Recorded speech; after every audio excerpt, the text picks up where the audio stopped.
આજે પાસ્કા પર્વ છે અને મારે બારાબાસ અને ઈસુમાંથી કોઈ એક જણને પસંદ કરવાનો છે. બારાબાસ એ તો એક ખૂની હત્યારો છે. મને નથી ખબર પડી રહી કે હું કોને પસંદ કરું, કેમ કે ઈસુ એ તો એક સાચો માણસ છે. ખબર નહીં આજે શું થશે.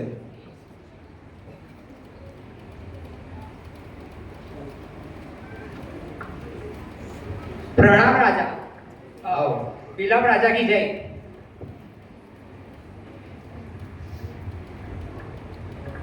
પ્રજા, हाँ बोलो राजा। આજે પાસ્કા પર્વ છે અને આપણે ઈસુ અને બારાબાસમાંથી કોઈ એકને પસંદ કરવાનો છે. સિપાહીઓ, ઈસુને લઈને આવો.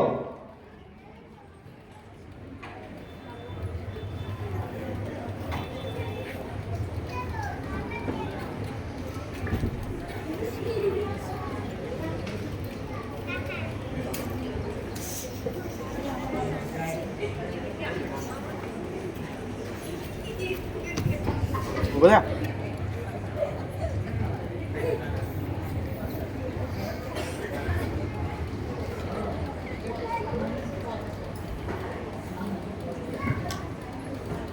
તો તું છે ઈસુ. આદि एक काम करना ना होता. સિપાહીઓ, બારાબાસને લઈને આવો.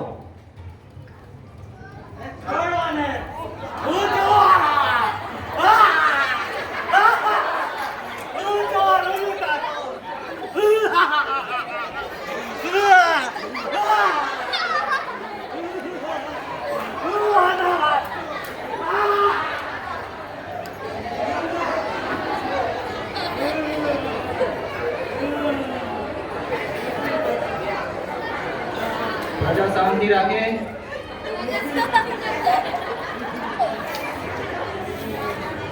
તો તું છે બારાબાસ, એક ખૂની હત્યારો. હું જ છું બંધાવાસ.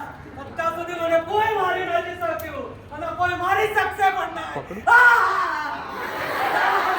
શું કરે? પ્રજા, આ છે ઈસુ જે એક સાચો માણસ છે અને આ છે બારાબાસ તે એક ખૂની હત્યારો છે, એક ચોર છે. તમે નિર્ણય કરો કે આપણે કોને છોડીએ.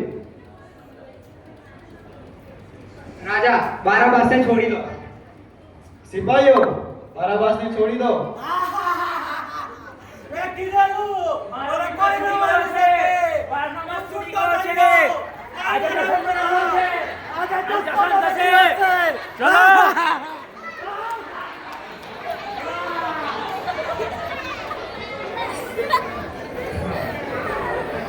શાંતિ. પ્રજા, हाँ बोलो राजा। આપણે બારાબાસને તો છોડી દીધો, પણ આ ઈસુનું શું કરવું? राजा यीशु ने बधस्तंभ पे चढ़ाई दो। જો પ્રજા, આ નિર્ણય એ તમારો છે, મારો નથી. તેથી આનો રક્તની જવાબદારી એ મારી નથી, તમારી લોકોની રહેશે. હું મારા હાથ ધોઈ રહ્યો છું.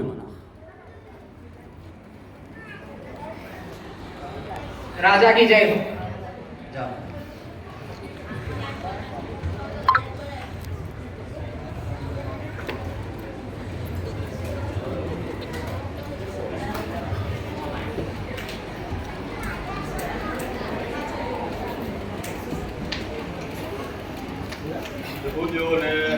યહૂદીઓને ફરોશીઓ એ પ્રમાણે કહ્યું કે ઈસુ ખ્રિસ્તના લોહીનો બદલો એ અમારી પર અને અમારા સંતાનો પર રહે અને ન્યાય થાય ત્યારે એ ઈસુ ખ્રિસ્તના લોહીનો ન્યાય એ અમારા માથા પર એમણે સ્વીકાર્યું અને ઈસુ ખ્રિસ્તને પ્રજાએ કહ્યું અને લોકોએ કહ્યું કે તેને વધસ્તંભે ચડાવો અને ઈસુ ખ્રિસ્તને એ વધસ્તંભે ચડાવવામાં આવ્યા અને ત્યાં આગળ મરણ પામ્યા બાદ ઈસુ ખ્રિસ્તને કબરમાં મૂકવામાં આવ્યા અને ત્રીજા દિવસે એ પ્રભુ ઈસુ ખ્રિસ્તનું પુનરુત્થાન થયું અને મરણ પર તેઓ વિજય પ્રાપ્ત કર્યો, મૃત્યુને એમણે હરાવ્યું અને વિજયવંત ખ્રિસ્ત તરીકે, મહિમાવંત રાજા તરીકે એ સજીવન થયા અને ત્યારે સ્વર્ગની અંદર દેવના જમણા હાથે બિરાજમાન છે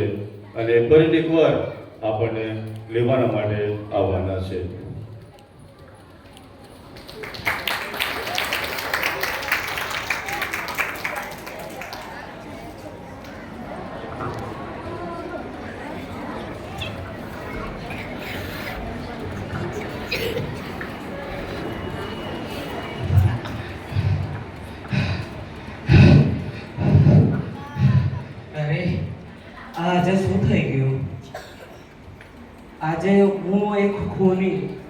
હથિયારો બારનાબાસ જેણે ઘણા લોકોના ખૂન કર્યા, ઘણા ચોરો ચોરી કરી, ડાકા ડાર્યા, ઘણા લોકોને મારી નાખ્યા, પણ આજે એ જીવતો છે. અને જે દેવ, જે માણસનો દીકરો, જેણે જે ગુનેગાર નહોતો પણ તેણે બધા જ ગુના એના માથા પર લઈ લીધા. જે કોરડાનો માર મારે ખાવાનો હતો આજે તે પ્રભુએ ખાધો છે.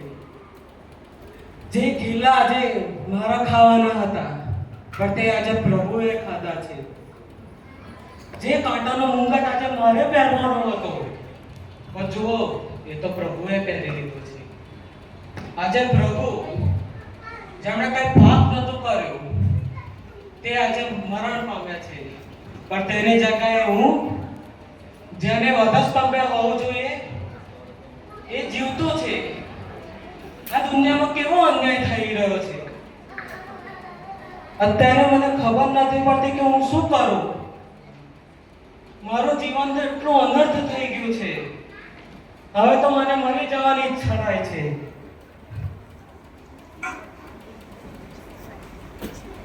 હવે મારાથી કઈ સહન નહીં થતું.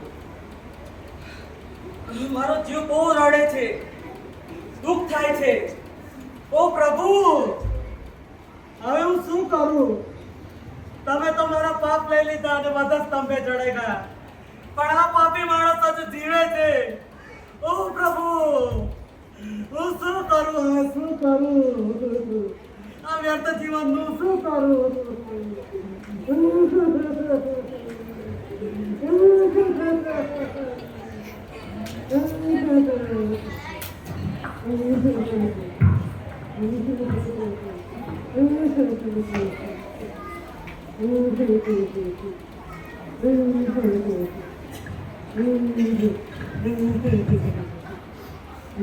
બારબાસ, ઓ બારબાસ,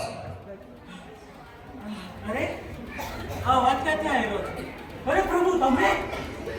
બારબાસ, તું કેમ પોતાને દોષી ઠરાવે છે? તારા વિશ્વાસે તને નિર્દોષ ઠરાવેલો છે. હવે ઉઠ, હવે પાપ કરતો માને ચાલ્યો જા. જુઓ, જે જૂનું હતું તે જતું રહ્યું છે અને તે નવું થયું છે.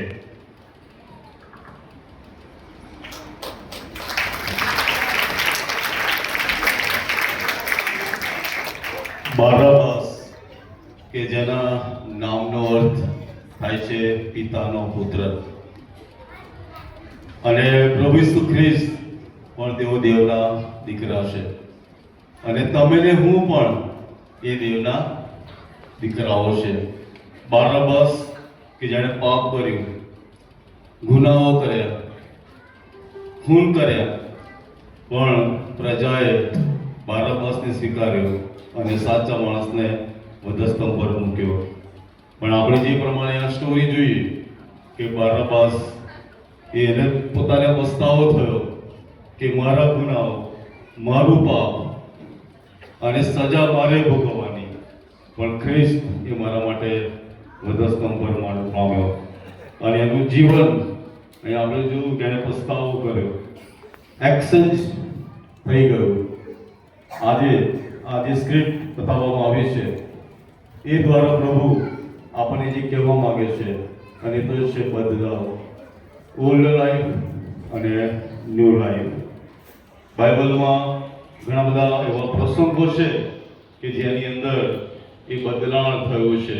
ઈશ્વરના હાથમાં સોંપાઈએ છે, પ્રભુને સોંપાઈએ છે, ત્યારે પ્રભુ અજબ એવા કામો કરે છે. એલિસા એના વિદ્યાર્થીઓ જ્યારે લાકડા માટે જંગલમાં ગયા અને લોઢાની કુહાડી જ્યારે નદીમાં પડી ગઈ અને વિદ્યાર્થીઓએ કહ્યું, ગુરુજી, કુહાડી લોખંડની પાણીમાં પડી છે, માગી આવેલી છે. અને બાઇબલ કહે છે પ્રમાણે કે એલિસાએ બહુ મોટો ચમત્કાર કર્યો અને લોઢું કે જે કદી પાણી પર તરી શકે નહીં, અને લોઢું એક્સચેન્જ થયું અને લાકડાની જેમ એ પાણી ઉપર તરતું થયું.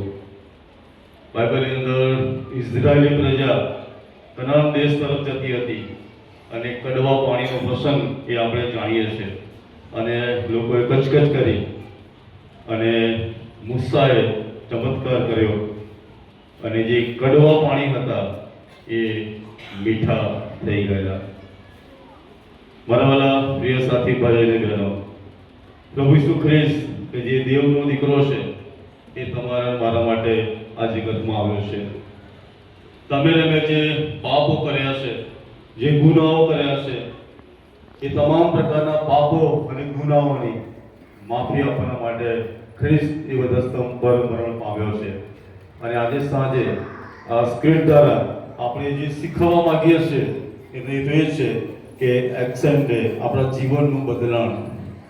જૂનું હતું બાઇબલ કે સર્વ હતું રહ્યું છે અને પ્રભુ કહે છે કે જુઓ હું સગળું નવું બનાવું છું. આજે ઈશ્વર આપણા જીવનને બદલવા માંગે છે.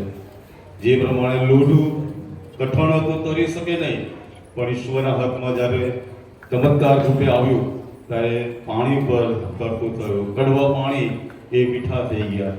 તમારો મારો પ્રભુ મારા સાથીઓ એ જીવનને બદલવા માંગી રહ્યો છે. આજનો જે દિવસ છે બદલાવ આવવો જોઈએ અને બદલાવ એ તો એ છે કે આજે સવારે ફેમિલી સન્ડે પણ આપણે